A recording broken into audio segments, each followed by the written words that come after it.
எட்டு எடுத்து அவ வச்ச நடையும் குந்தில் ஒண்ணு போட்டத போல் சுண்டி சுண்டி வந்து இழுக்கும் கடவீது கலகலக்கும் என் அக்கா மக அவ நடந்து வந்தா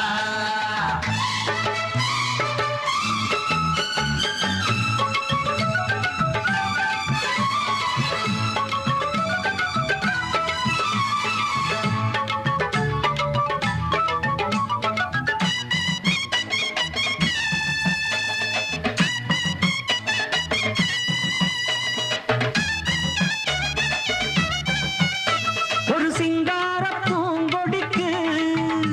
ஒரு சித்தாடத்தான் எடுத்து அவ சில்லுன்னு சிரிக்கையிலே வெள்ளி கொலு செதுக்கு கண்ணாலே சம்மதம் சொன்னா கைய பிடிச்சா ஒத்துக்குவா கல்யாணம் பண்ணணும் என்ன